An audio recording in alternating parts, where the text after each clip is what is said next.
Bonsoir, bonsoir, bonsoir à toutes, bonsoir à tous. Chers amis, chers frères fidèles à cette émission, il est écrit. Ce soir, nous allons parler de l'aigle.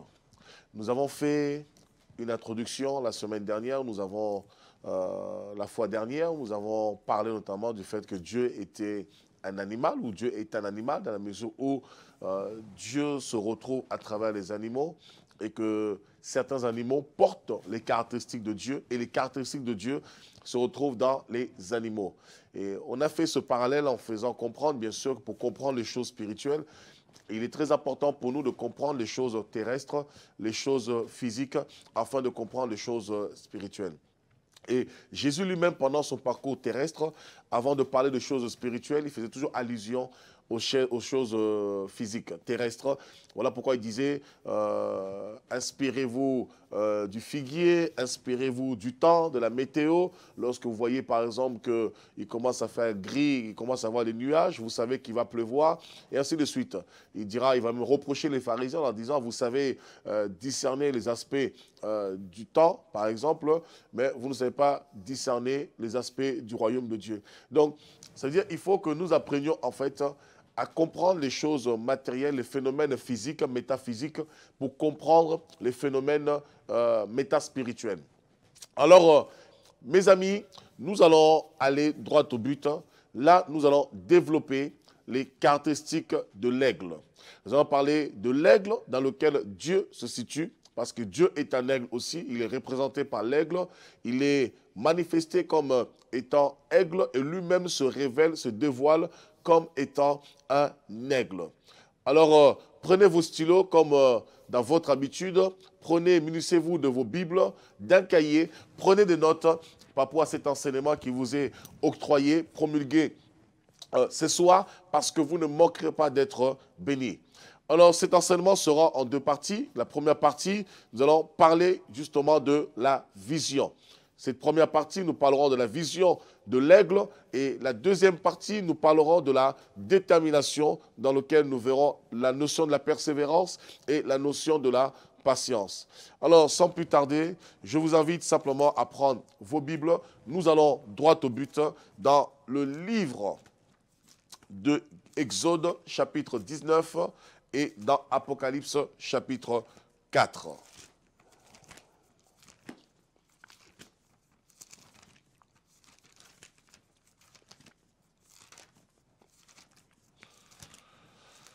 Alors, nous sommes dans Exode, chapitre 19.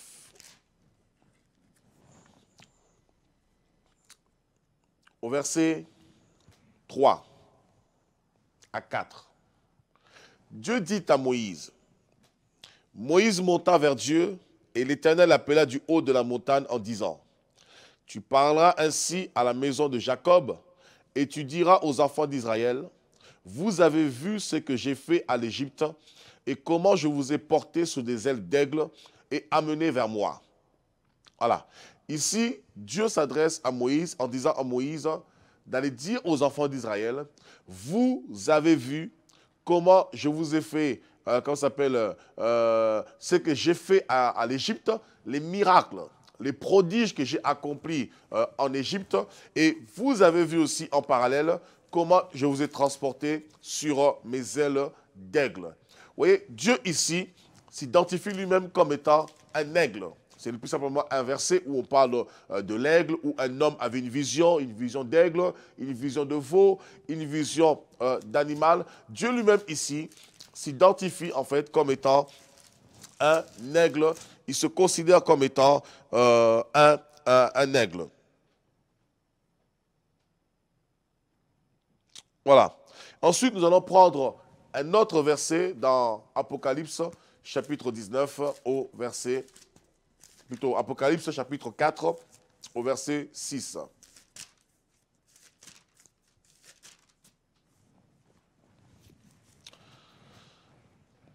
Voilà, nous sommes dans Apocalypse, chapitre 4, au verset 6. Voilà. Donc, dans Exode 19, on a pu voir Dieu se révélant comme étant l'aigle ayant transporté les enfants d'Israël. Donc là, lorsque Dieu se révèle aux enfants d'Israël comme étant l'aigle, nous voyons plus la notion que je ne veux pas développer aujourd'hui, mais nous voyons plus la notion du salut et de la rédemption. Lorsque Dieu les transporte sous ses ailes d'aigle pour les sortir d'Égypte, on parle de la traversée, de la sortie d'Égypte, l'exode, vous voyez un petit peu. Et là, c'est la notion du salut et de la rédemption. Vous voyez? Donc l'aigle aussi incarne le salut, incarne la rédemption, mais ce n'est pas la partie que nous allons voir ce soir. La partie de ce soir, concernant les caractéristiques de l'aigle, c'est la vision. Nous sommes dans Apocalypse 4, verset 6. Il y a encore devant le trône comme une mer de verre semblable à du cristal. Au milieu du trône et autour du trône, il y a 4 êtres vivants remplis d'yeux. Voilà. On dit il y a 4 êtres vivants remplis de yeux devant et derrière. Le premier être vivant est semblable à un lion. Le deuxième être vivant est semblable à un veau. Le troisième être vivant a la face d'un homme. Et le quatrième être vivant est semblable à un aigle qui vole. Voilà, ici, on nous parle de 4 êtres vivants, toujours dans la parole de Dieu. Et on nous révèle, en fait, ces 4 êtres vivants. Chacun a une face. Mais la face qui nous intéresse, c'est il y en a un parmi ces 4 a une face d'aigle. On nous apprend que celui qui a la face de l'aigle a des yeux devant et a des yeux derrière. Vous voyez un petit peu? Donc, c'est-à-dire qu'il a une vision, en fait, panoramique. Il a une vision d'ensemble. Il a une vision aussi bien devant, futuriste, il a aussi une vision en fait de l'arrière du passé. C'est-à-dire concrètement, il sait d'où il vient, il sait qui il est et il sait où il va. C'est ça la vision panoramique de l'aigle. Alors pourquoi je parle de la vision de l'aigle? Comme nous le voyons ici, Dieu est considéré comme étant un aigle. Plusieurs passages nous parlent de cela. Et je voudrais particulièrement développer les caractéristiques de l'aigle dans la dimension de la vision pour comprendre qu'en tant qu'enfants de Dieu, nous devons aussi, bien sûr, d'avoir ces mêmes caractéristiques de Dieu, les caractéristiques de l'aigle dans la vision. Lorsque nous parlons de la vision de l'aigle, parmi les animaux qui volent, bien sûr, dans le ciel, l'aigle a une vision qui est perçante. L'aigle a un regard perçant. L'aigle a une vision panoramique qui lui permet de voir autour de lui, tout autour de lui, qui lui permet non seulement de voir devant, mais qui lui donne aussi la faculté, en fait, de voir à un angle de 360 degrés. C'est-à-dire, il voit les 180 degrés qui sont en face de lui et il arrive aussi à percevoir, parce que ce regard est tellement perçant, il arrive aussi à percevoir en fait les 180 autres degrés qui sont derrière lui. Ce qui lui permet justement d'avoir une vision globale, une vision en fait d'ensemble, une vision panoramique. Et la particularité aussi de l'aigle, c'est de pouvoir en fait voir le plus loin possible, de fixer l'objectif, de fixer, comment ça s'appelle, la cible, de pouvoir avoir son regard perçant qui lui permet de voir en fait à des kilomètres à la ronde. Vous voyez un petit peu. Donc l'aigle peut voir éventuellement jusqu'à 4 voire 5 kilomètres un objet, une cible de façon distincte. Vous voyez? Donc ça c'est les caractéristiques de l'aigle. Et nous parlons particulièrement de la vision de l'aigle. Tout comme l'aigle a une vision panoramique de 360 degrés, tout comme l'aigle a un regard perçant qui lui permet d'avoir une vision futuriste, vous voyez, c'est de voir au plus large, au plus long, eh bien, Dieu aussi a un regard perçant parce que il voit tout, il sait tout, et par-dessus tout, il connaît aussi l'avenir. Et nous devons aussi, en tant qu'enfants de Dieu, avoir une vision, en fait, élargie. Une vision panoramique, et non une vision étriquée, une vision limitée dans notre entendement. Mais nous devons, en fait, de voir les choses à la manière de Dieu, de voir les choses non pas comme nous-mêmes, mais de voir les choses telles que Dieu les voit. Voyez? Et nous avons d'autres passages dans Deutéronome qu'on nous parle encore de Dieu qui transporte ses aigles, hein, qui nourrit ses aigles. Dans Ésaïe 40, Dieu est celui qui fortifie ceux qui sont faibles, ceux qui sont fatigués. Il leur donne la force de l'aigle et par-dessus tout l'envol comme l'aigle pour qu'il puisse voler et voler encore plus haut. Alors, vous voyez, c'est très important la vision de l'aigle. Cette vision le permet en fait de mieux s'orienter, de mieux se diriger. Et la vision est très importante pour toute personne.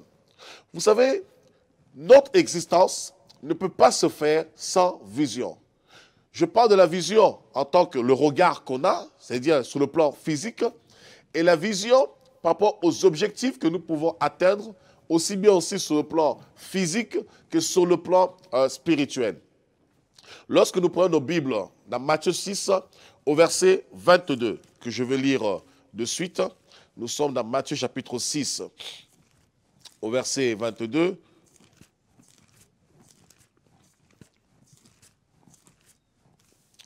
On nous dit ici dans Matthieu 6, 22,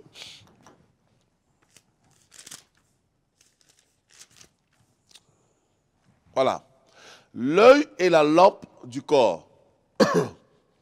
On nous dit, l'œil est la lampe du corps. Si ton œil est en bon état, tout ton corps sera éclairé. Mais si ton œil est en mauvais état, tout ton corps sera dans les ténèbres. Si donc la lumière qui est en toi est ténèbres, combien seront grandes ces ténèbres? Voilà. Dans Matthieu 6, 22, on nous apprend que l'œil est la lampe du corps. C'est-à-dire que la fonction de l'œil, qui symbolise le regard, qui symbolise la vision, l'œil est la lampe du corps. C'est-à-dire, pour que l'homme puisse fonctionner correctement, pour que l'homme puisse avancer correctement, l'homme a besoin d'avoir une bonne vision, une bonne acuité. L'homme a besoin de percevoir les choses de façon distincte comme l'aigle, qui arrive à percevoir les choses de façon distincte. Et la Bible nous dit ici, si ton œil est en bon état, tout ton corps sera en bon état. Le corps, ça veut dire, c'est tout le reste de ta vie, tout ce que tu entreprends, tes projets, tout ce que tu veux avoir dans ta vie. Mais cela dépend de la vision que tu as. Voyez ici. Donc, on nous parle ici de la vision. L'œil est la lampe du corps. L'œil ici symbolise la vision, symbolise le regard. Donc, en tant qu'enfant de Dieu, on se doit d'avoir une très bonne vision. C'est-à-dire, lorsque Dieu parle ici que l'œil est la lampe du corps, il faut que si l'œil est en bon état, tout le corps est dans la lumière. Et si l'œil est en mauvais état, tout le corps est dans les ténèbres. Comprenez très bien, ici, on nous parle de l'œil. On nous parle du corps. Mais en fait, lorsque nous allons en profondeur, nous comprenons en fait, on ne parle pas des objets ou des organes physiques, mais on nous transcende dans la dimension spirituelle. Parce que on nous dit ici, si ton œil est en bon état, tout ton corps sera dans la lumière. Vous voyez un petit peu. Et si ton corps est en mauvais état, tout ton corps sera dans les ténèbres et ces ténèbres seront grandes. Donc lorsqu'on parle des ténèbres et de la lumière ici, on fait référence automatiquement à Dieu et de l'autre côté à Satan, au mal, à l'enfer. C'est pourquoi Jésus dit, je suis la lumière du monde. Celui qui croit en moi marchera dans la lumière. Alors comment Jésus peut-il être la lumière alors que nous sommes en plein jour? Il parle en plein jour, il dit je suis la lumière. C'est une métaphore. C'est pour montrer en fait, vous voyez, ça revient toujours à la même chose. Vous avez toujours l'aspect physique et ensuite vous avez l'aspect spirituel. Alors ici on nous dit que l'œil ici est la lampe du corps. Donc l'œil symbolise la vision. C'est-à-dire pour qu'une personne marche correctement, pour qu'une personne puisse mener une vie étincelante, pour qu'une personne puisse mener une vie correcte, merveilleuse, cette personne se doit d'avoir une bonne vision. Et c'est important d'avoir une bonne vision pour sa vie. Et chaque être humain, chaque personne, chaque homme, chaque femme doit avoir une vision pour sa vie. Lorsqu'on n'a plus de vision, lorsqu'on n'a plus de but dans sa vie, alors nous sommes comme un mort, il n'y a plus d'espérance. Parce que seulement ceux et seuls qui ont des buts, qui ont des ambitions dans leur vie, qui peuvent espérer quelque chose, qui peuvent s'attendre à quelque chose, qui peuvent désirer quelque chose. Et pour pouvoir désirer s'attendre à quelque chose, il faut que nous puissions nous fixer un but. Et lorsque nous regardons l'œil, comme je vous l'ai dit, l'œil a une vision, l'aigle plutôt. L'aigle a une vision objective, voyez. L'aigle peut voir à 5 km à la ronde, il peut percevoir sa cible, il peut percevoir sa proie, il peut voir de façon distincte, correcte. Et Dieu nous demande aussi, papa, Matthieu 6, 22, qu'il est important que nous puissions avoir une bonne vision. C'est-à-dire, à savoir à travers la vision, savoir ce que nous voulons véritablement dans notre vie. Et que chacun pour sa part se doit de se fixer des objectifs. Chacun pour sa part se doit de se fixer des buts. De pouvoir voir son avenir correctement. Et vous savez, avoir une vision panoramique, c'est prendre conscience de son état. Prendre conscience de qui on est. Prendre conscience de notre passé. Prendre conscience de ce qu'on est. Et prendre conscience de notre avenir. Regardez quelque chose. Dans 2 Samuel, chapitre 7, Dieu dit à David, « Souviens-toi, David, là où je t'ai pris, derrière le troupeau de ton père, et je t'ai établi roi sur mon peuple. » Pourquoi? Dieu a voulu interpeller David par rapport à sa vision. Dieu lui a fait comprendre. N'oublie pas, David, que ce que tu es au jour d'aujourd'hui, c'est grâce à moi. Et pour que tu sois ce que tu es au jour d'aujourd'hui, c'est parce que je t'ai pris derrière le troupeau de ton père hier. Et ce que tu seras demain dépendra aussi de moi. Et aussi de la vision que tu as. Voyez? Et avoir une vision panoramique, c'est tenir compte de son passé. De ce que nous étions. De ce que j'étais hier. De ce que ma vie était hier. Tenir compte de mon présent, de ce que je suis, de ce que Dieu est, de ce que Dieu accomplit. Et par-dessus tout, me présager dans l'avenir. Avoir une vision distincte, une vision objective pour mon avenir. Et ça, c'est très important. Si vous n'avez pas une vision panoramique de votre vie, vous ne pourrez pas avancer. Vous ne pourrez pas évoluer. Vous ne pourrez pas croître. Si vous n'avez pas une vision claire de votre vie, si vous ne vous fixez pas des objectifs clairs dans votre vie, vous ne pourrez pas avancer. Parce que la Bible déclare, sans la vision, le peuple est sans frein. Sans la révélation, sans la vision, le peuple est sans frein. Prenons ce verset dans le livre de Proverbes, chapitre 29, au verset 18.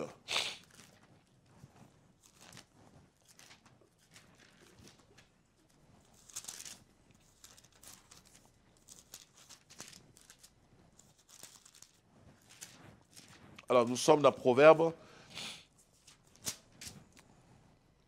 29 au verset 18. Il est écrit, « Quand il n'y a pas de révélation, le peuple est sans frein. Heureux s'il observe la loi. » On dit, quand il n'y a pas de révélation, le peuple est sans frein. Heureux s'il observe la loi. C'est-à-dire que lorsqu'il n'y a pas de vision, là où il n'y a pas de vision, c'est le chaos. Là où il n'y a pas la vision, on est sans frein. Pourquoi? Parce qu'on marche en fait sans savoir où on va. On court en fait à l'aventure. On frappe comme battant l'air. On s'use, on s'épuise, on se fatigue. Alors qu'est-ce qu'on va faire? On va tâtonner. On va tâtonner parce qu'on n'a pas une vision claire et nous ne savons pas ce que nous faisons même. Nous allons entreprendre des choses. Nous entreprendrons des choses sans savoir la raison pour laquelle nous entreprendrons telle chose ou nous fournissons tels efforts. Et ça, c'est à cause du manque de vision. Lorsqu'il y a un manque de vision, tu peux aller à l'église sans pourtant croître spirituellement. Parce que tu n'as pas une ambition. Parce que tu te contentes de venir à l'église comme tout le monde. Tu te contentes d'aller prier comme tout le monde. Lorsque tu n'as pas une vision claire de ta vie, tu vas te contenter en fait simplement d'être comme tout le monde, noyé dans la masse. Mais le problème, c'est que tu ne pourras jamais être ce que Dieu a voulu que tu sois. Ce que Dieu a arrêté dans sa prédestination. Ce que Dieu a arrêté depuis les temps anciens par rapport à ta vie, par rapport aux bénédictions qui te sont appropriées, par rapport en fait le standard que Dieu attend de toi. Tu ne pourras jamais l'atteindre. Même toi-même, sur le plan séculier. tu ne pourras jamais croître, évoluer. C'est très important d'avoir une vision objective, à la fois sur le plan spirituel et à la fois sur le plan séculier, c'est-à-dire le plan physique, social, moral. C'est très, très important, bien-aimés. Dieu nous voit comme étant des aigles. Et comme l'aigle, nous devons avoir une vision panoramique, un regard perçant qui va au-delà de ce que nos yeux peuvent voir. Regardez par exemple, la Bible nous dit que nous ne marchons pas par la vue, mais nous marchons par la foi. La foi, c'est quoi? La foi, c'est voir, voyez? C'est voir ce que tout le monde ne voit pas. C'est un regard qui va au-delà du regard physique. C'est un regard perçant, un regard qui traverse en fait les limites, qui va au-delà des limitations en fait physiques, de ce que mes yeux peuvent voir, de mes capacités. Mais avec la foi, je peux aussi percevoir et distinguer de façon distincte ce que mes yeux physiques ne voient pas. C'est pourquoi l'apôtre Paul dit, je veux que Dieu illumine les yeux de votre cœur, pour que vous sachiez l'espérance qui s'attache à l'appel de Dieu. Paul dit dans Éphésiens, je veux que Dieu illumine les yeux de vos cœurs pour que vous sachiez l'espérance qui s'attache à l'appel de Dieu. Il dit, c'est lorsque Dieu va illuminer les yeux de votre cœur, c'est-à-dire les yeux de la foi, vous voyez? Les yeux du cœur ici, c'est les yeux de la foi. Les yeux de la foi, c'est avoir une vision qui va au-delà de la vision terrestre. La vision terrestre, elle est appropriée aux choses terrestres, aux choses matérielles, aux choses physiques. Des objectifs qu'on se fixe soi-même. Que ce soit dans le mariage, que ce soit dans la création d'entreprises, que ce soit dans tout ce que nous pouvons entreprendre ici-bas. Et il y a aussi des objectifs, des visions que l'on s'assigne sur le plan spirituel par rapport à sa marche avec Dieu, par rapport à son avancement spirituel, par rapport à sa relation, son intimité avec le Seigneur. Et Paul dit, je veux que Dieu illumine les yeux de vos cœurs pour que vous sachiez l'espérance qui s'attache à son appel. Donc c'est lorsque Dieu ouvre les yeux du cœur, c'est alors qu'on peut comprendre l'espérance qui s'attache à son appel. Vous voyez, pour pouvoir comprendre cela, même si mes yeux physiques ne le voient pas, mais mes yeux spirituels, ils peuvent le voir. Et non seulement qu'ils vont le voir, mais ils vont le comprendre. Et le fait de comprendre l'espérance qui s'attache à l'appel de Dieu, eh bien, automatiquement, ça donne une vision distincte. C'est-à-dire, la chose, elle est loin de nous, elle est loin de notre portée, elle n'est pas proche de nous, on ne peut pas le toucher, l'atteindre comme ça, directement, mais par la foi, avec les yeux spirituels, les yeux perçants spirituels, je peux atteindre l'objectif, je peux saisir l'espérance qui s'attache à l'appel de Dieu, je peux saisir ce que Dieu attend de moi, je peux saisir en fait les choses spirituelles, je peux saisir la pensée de Dieu, je peux saisir la volonté de Dieu pour ma vie. Et c'est ce que Dieu nous demande. Voilà pourquoi il dit l'œil est la lampe du corps. Et il est important que l'œil soit en bon état. Il se dit il est important que tu ne sois pas myope. Il est important que ta vision ne soit pas obscurcie, que ta vision ne soit pas limitée, mais au contraire, que ta vision soit élargie, de sorte que tu puisses voir les choses à la manière de Dieu, de sorte que tu puisses entreprendre les choses à la manière de Dieu. Car si ta vision est myope, si ta vision est obscurcie, tu ne pourras pas atteindre un objectif quelconque. Tu seras limité, tu vas tâtonner. Tu vas tâtonner, tu vas tâtonner, tu vas tâtonner. Je vais vous montrer un exemple. Nous sommes dans Actes chapitre 19.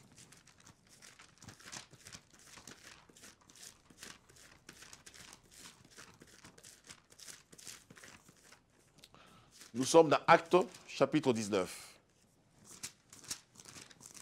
Au verset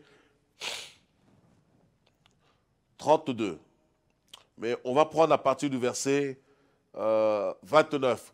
Actes chapitre 19 au verset 29 à 32. La Bible déclare, toute la ville fut dans la confusion. Ils se précipitèrent tous ensemble au théâtre, entraînant avec eux Gaius et Aristarque, macédoniens, compagnons de Paul, de voyage de Paul. Paul voulait se présenter devant le peuple, mais les disciples l'en empêchèrent.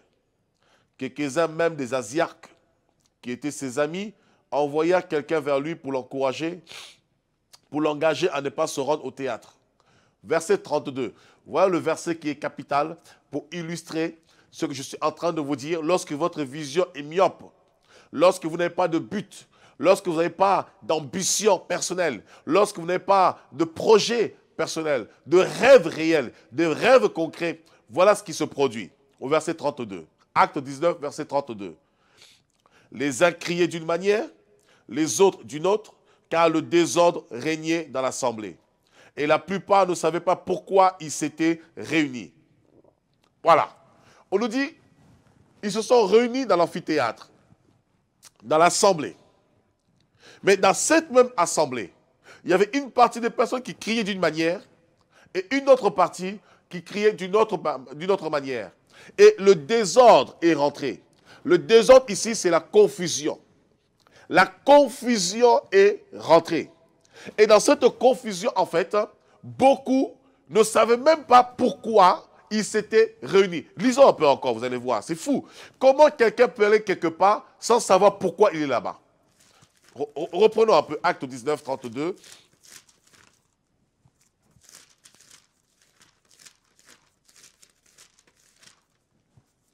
Il dit, les uns criaient d'une manière, les autres d'une autre, car le désordre régnait dans l'assemblée et la plupart ne savaient pas pourquoi ils s'étaient réunis. Vous voyez, la plupart ne savaient pas pourquoi ils s'étaient réunis. Comment des personnes quittant leur maison, quittant leur travail, se rendant dans un endroit particulier où une assemblée va siéger. Et au bout d'un moment, les personnes ne vont pas savoir pourquoi elles se sont réunies, pourquoi elles sont venues. Pourquoi? C'est parce que ce sont des personnes qui n'ont pas de but. Ce sont des personnes qui n'ont pas une vision limpide. Et voilà pourquoi, et ce type de personnes, vous allez le retrouver même dans le séculier. C'est quand vous voyez des personnes qui veulent se marier, qui sont chauds bouillants, ils veulent se marier, ils veulent entreprendre le mariage. Ils vont trouver une femme va trouver un homme. Ils vont se fiancer, mais ils n'aboutiront jamais. Pourquoi? Parce que tout simplement, la vision, elle a été limitée. Une vision étriquée, une vision obscurcie, parce qu'ils n'ont pas compris en fait qu'est-ce qu'ils sont en train de faire. Ils n'ont pas compris en fait ce qu'ils sont en train d'entreprendre. Et ça finit en queue de poisson. Et ça, c'est très très grave. Et Dieu veut que nous ayons une vision. Parce que Dieu lui-même fait chaque chose avec un but. Tout ce que Dieu fait, il le fait avec un but. Une vision, c'est un but à accomplir. Une vision, c'est des objectifs qu'on se fixe, qu'on s'assigne pour pouvoir accomplir. Et l'aigle a une vision perçante, un regard perçant, une vision élargie, pour lui permettre non seulement de percevoir au loin, mais aussi par-dessus tout, d'atteindre sa cible. Pourquoi? Parce que le mot aigle en hébreu, dans la Bible bien sûr, le mot aigle veut dire nécher. Nécher veut dire littéralement celui qui déchire avec son bec. Donc le but de l'aigle, c'est de déchirer avec le bec. Mais comment peut-il déchirer avec son bec s'il n'a pas une vision claire? S'il n'a pas une vision limpide? Vous voyez? Dieu nous a destinés au salut. Mais pour que nous puissions posséder le salut, il faut que nous ayons une vision claire du salut. Une vision panoramique du salut. Parce que le salut, ce n'est pas juste le fait d'aller à l'église. Le salut, ce n'est pas juste de venir chanter des louanges. Le salut, ce n'est pas juste de jeûner. Mais il faut avoir une vision panoramique du salut pour pouvoir atteindre le salut. Et voilà pourquoi l'aigle a une vision limpide. Voilà pourquoi l'aigle a une vision panoramique. Et c'est important en tant qu'enfant de Dieu d'avoir une vision panoramique, d'avoir une vision d'ensemble pour sa propre vie. C'est très important. Vous devez vous fixer des objectifs dans votre vie. Refusez de vivre comme un chrétien lambda. Refusez de vivre comme tout le monde. Ayez un objectif dans votre vie. Imposez-vous des objectifs. Des personnes qui n'ont pas d'objectif dans leur vie, c'est des personnes qui ne vont pas loin. Des personnes qui n'ont pas d'objectif dans leur vie, c'est des personnes qui ne font rien.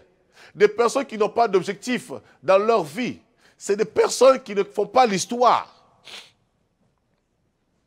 Ayez une vision pour votre vie. Fixez-vous des objectifs. Fixez-vous des buts à atteindre. C'est très, très important. Lorsque on se fixe des buts à atteindre, lorsqu'on se fixe un objectif à atteindre, cela va nous stimuler, nous motiver en fait à mettre en œuvre tout ce qu'il faut pour atteindre l'objectif. Cela va nous pousser en fait à nous lever, à élaborer des stratégies, ce qu'il faut, à nous mettre en action, à se mettre en œuvre pour pouvoir atteindre ces objectifs. Mais lorsqu'on n'a pas d'objectif, la Bible déclare, sans la révélation, le peuple est sans frein. Lorsqu'on n'a pas une vision claire, on est comme sans frein, comme une voiture sans frein. Une voiture qui est lancée à 200 km/h, qui n'a pas de frein, eh bien, imaginez-vous la suite. La finalité de cette voiture, c'est tout droit dans un mur. Et ce qui se passe avec beaucoup de chrétiens. Beaucoup de chrétiens sont lancés à 100 km/h, à 200 km/h. Ils vont à l'église, ils vont prier, ils y vont avec joie. Mais malheureusement, parce qu'ils n'ont pas une vision objective, ils vont tout droit dans un mur, ils se cassent la figure, ils finissent par se décourager, ils finissent par se fatiguer, ils finissent par abandonner la foi. Pourquoi? Parce qu'ils n'ont pas eu une vision panoramique. Et ils n'ont pas eu un objectif clair avec Dieu.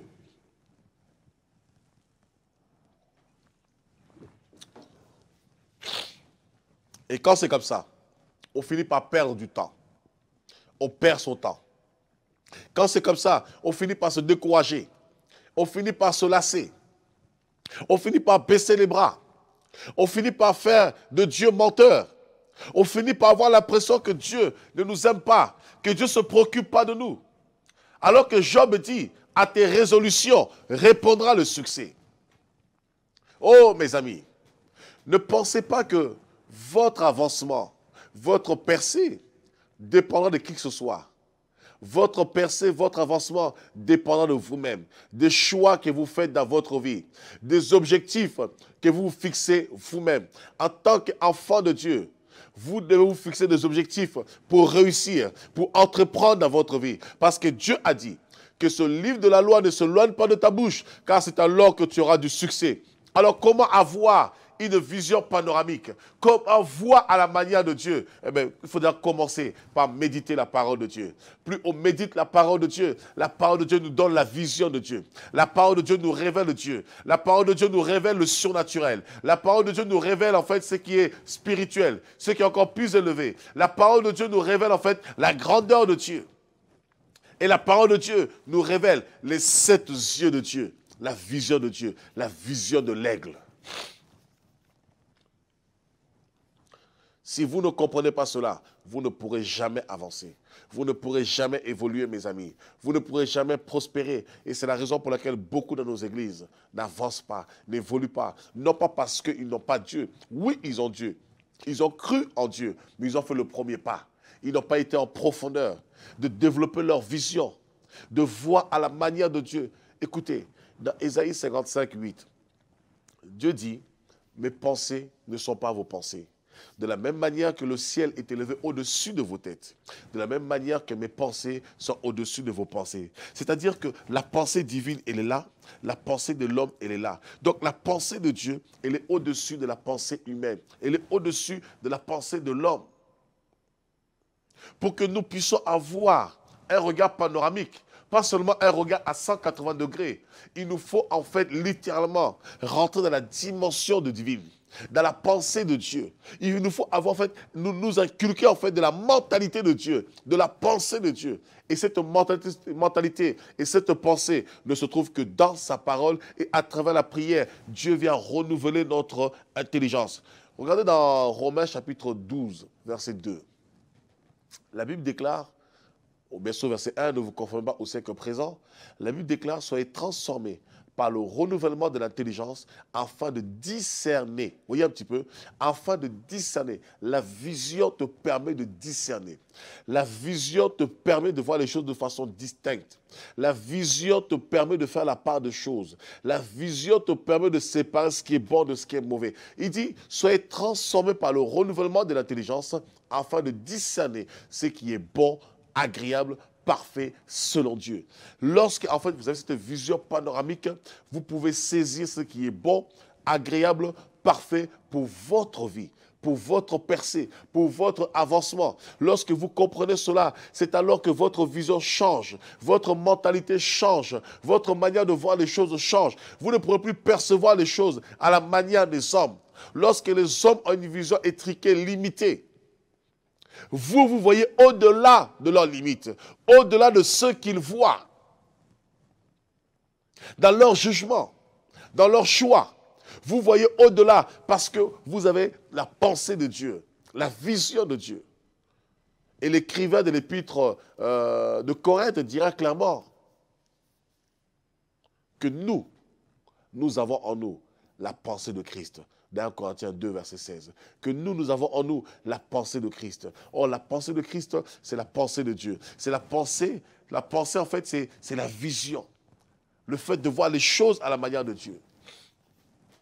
Le fait de concevoir les choses à la manière de Dieu. Lorsque vous voyez les choses à la manière de Dieu, automatiquement, le langage change. Tes actions changent. C'est important. Oui, il peut arriver que tu aies une petite vision. Oui, il n'y a pas de petite vision. Il n'y a pas de grande vision. Tout dépend simplement de la vision que tu as. Tant que tu es visionnaire, tu marcheras de progrès en progrès. Parce que c'est la vision qui va t'animer. L'apôtre Paul dit quelque chose de merveilleux. Il dit, lorsque j'étais enfant, je parlais comme un enfant, comme un ignorant, parce que je n'avais pas l'expérience de choses. Mais lorsque j'ai grandi, j'ai fait disparaître ce qui est de l'enfance. Pourquoi? Pour atteindre la maturité. Et c'est la même chose lorsqu'on vient au Seigneur. On ne distingue pas forcément les choses. Mais lorsque nous grandissons, nous devons avoir une vision élargie.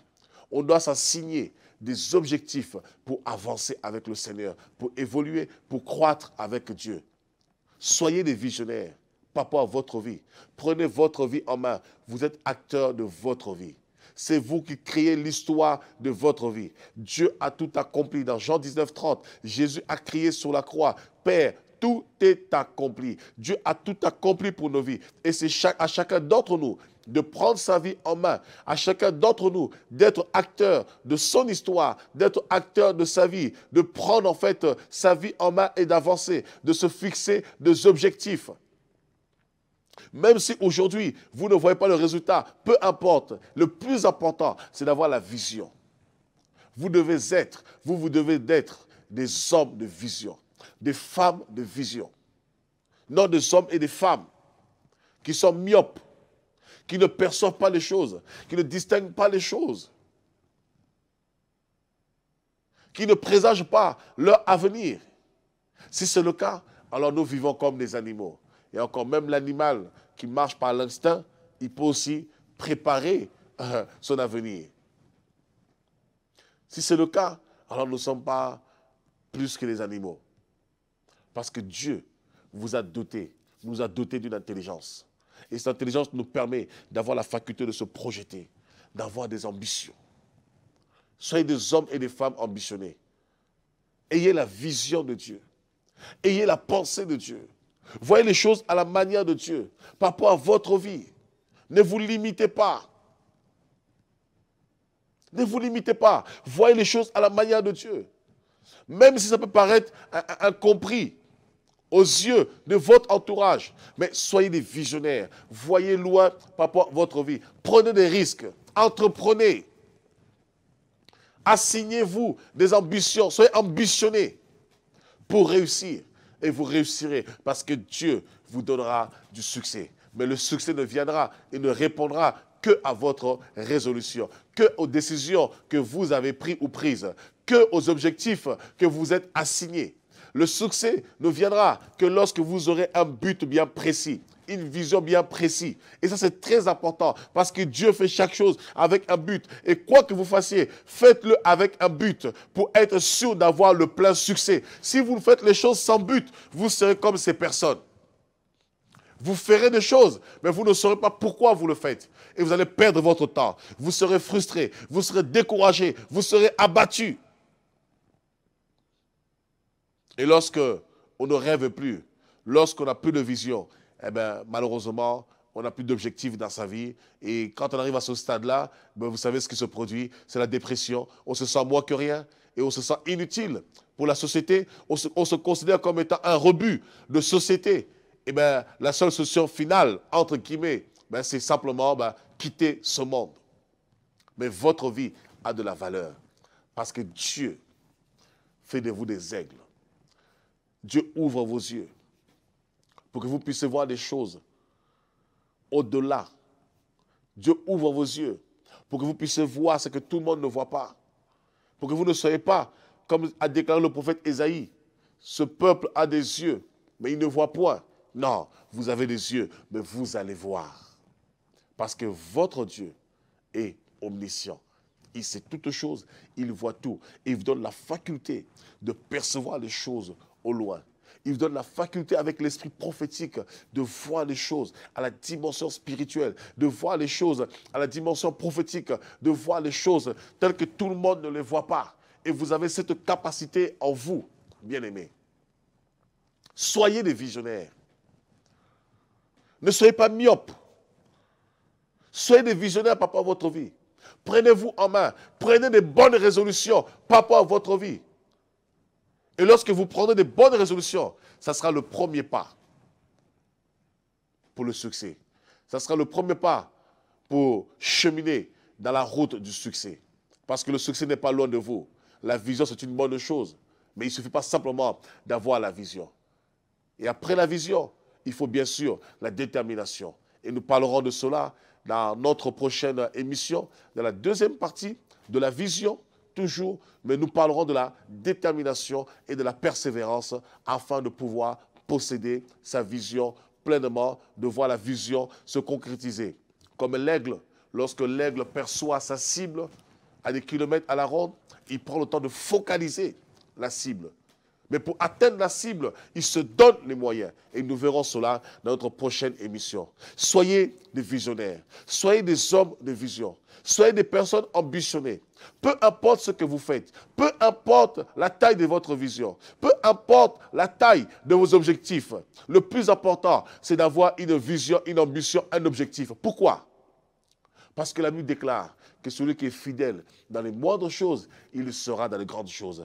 Si vous arrivez à avoir une petite vision, vous finirez par avoir une grande vision. Mais avant d'avoir une grande vision, il faut commencer déjà par commencer à avoir une vision aussi petite soit-elle. Que Dieu vous bénisse. Que je prie que Dieu ouvre vos yeux spirituels. Je prie que Dieu illumine les yeux de vos cœurs. Je prie que Dieu ouvre votre entendement. Je prie que Dieu fasse de vous des visionnaires, des hommes et des femmes de vision, des hommes et des femmes qui voient loin, des hommes et des femmes qui peuvent présager l'avenir, des hommes et des femmes qui peuvent anticiper une décennie devant eux, des hommes et des femmes qui ont une vision panoramique, non seulement de Dieu, mais aussi des choses de ce monde, pour mieux appréhender l'avenir. Que Dieu bénisse vos vies. Que le Seigneur puisse encore vous faire croître. Que le Seigneur puisse encore vous faire exceller. Que là où il y avait un manque de vision, d'ambition, là où vous tourniez en rond, là où vous sentez que vous perdez votre temps, là où vous êtes découragé, vous êtes prêt à abandonner, vous êtes prêt à tout laisser parce que vous avez l'impression que vous n'avancez pas par manque d'objectivité. Je prie que Dieu vous ouvre les yeux pour que vous puissiez réaliser les projets qu'il a pour vous. Ces projets de paix et de bonheur, afin que vous rentriez dans ces projets de paix, dans ces projets de bonheur. Que la grâce de Dieu soit sur vous, que la main de Dieu se pose sur vous, que Dieu vous assiste, qu'il vous soutienne, que Dieu illumine vos yeux, qu'il ouvre votre entendement, votre esprit, au nom de Jésus-Christ, qui vous apporte la révélation de sa personne et qui vous révèle aussi sa volonté pour votre propre vie sur le plan séculier, afin que vous ne soyez pas ceux de la foule, des gens sans vision, sans objectif, que vous ne soyez pas des personnes qui soient clopin-clopant, des personnes qui courent à l'aventure, des personnes qui battent comme battent en l'air, des personnes qui font des choses sans savoir pourquoi elles le font, mais que vous soyez des personnes conscientes, parce que la vision nous sensibilise, la vision nous conscientise. Que Dieu vous bénisse, peuple de Dieu, et je vous invite à se retrouver tous ensemble pour une prochaine émission. Il est écrit, là où nous aborderons la détermination, la persévérance dans la vision. Que Dieu vous bénisse. À bientôt. Au revoir.